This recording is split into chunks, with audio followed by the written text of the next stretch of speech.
VR, virtual reality, the next frontier for man. A universe with truly endless potential that can help expand mankind to the next horizon. And also, Shenron! Oh, that's Shenron! So, I've never used VR before, but I keep hearing about this metaverse place out there that I can go to and live out an entirely different life. Kinda like Dwight does in The Office. But better. Well, maybe not better because apparently the metaverse is already dying. Good time to jump in though, right, huh?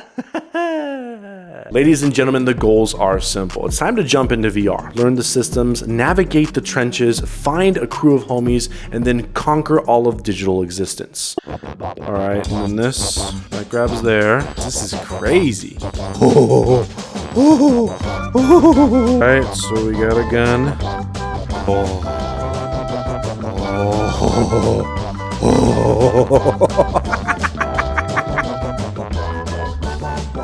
And after a bit of practice, I was actually getting pretty good at this whole VR thing.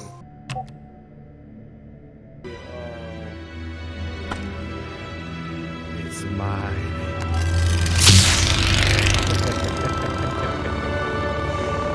It's all mine.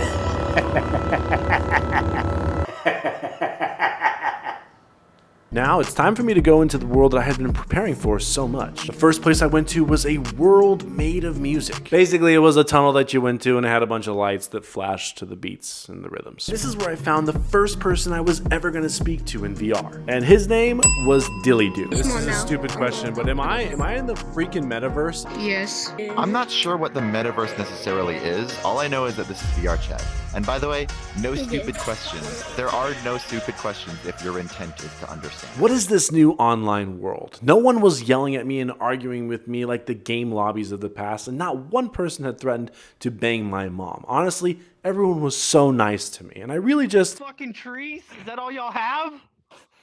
That's it? Y'all fucking trees. Y'all are the ones that keep coming. Oh, hell nah. Woohoo, there it is. Then my boy Dilly showed me how to do some of the basics, like change my avatar and some of the settings so I could watch movies. He even became my first real friend in this strange new reality. And unfortunately for me, this was short-lived. Dilly Doo needed sustenance and had to go, leaving me to conquer this foreign new world by myself. I looked in the mirror and thought about the meaning of life for a while, then eventually picked myself up and went on a spacewalk to repair some damage on the space station. Pretty sure I killed someone down there though. Might not likely have a job tomorrow. Join me.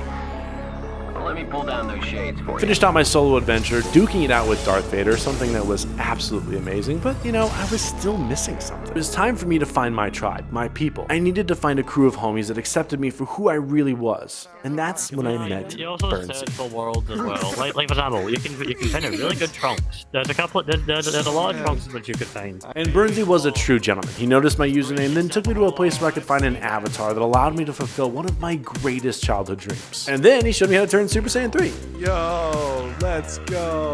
Is this it? Have I finally found them? The crew of homies that accept me for who I am and all the weird shit I'm into? The answer, not only did they accept me, they're also into the weird shit too.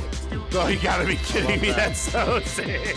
I spent the majority of my day hanging out with the boys, watching Dragonball Z movies, flying around as my favorite Dragonball Z character, powering up, and debating on really meaningful topics. Hey Ryan, we're talking about how shit Dragon Ball Super is. You want to join in?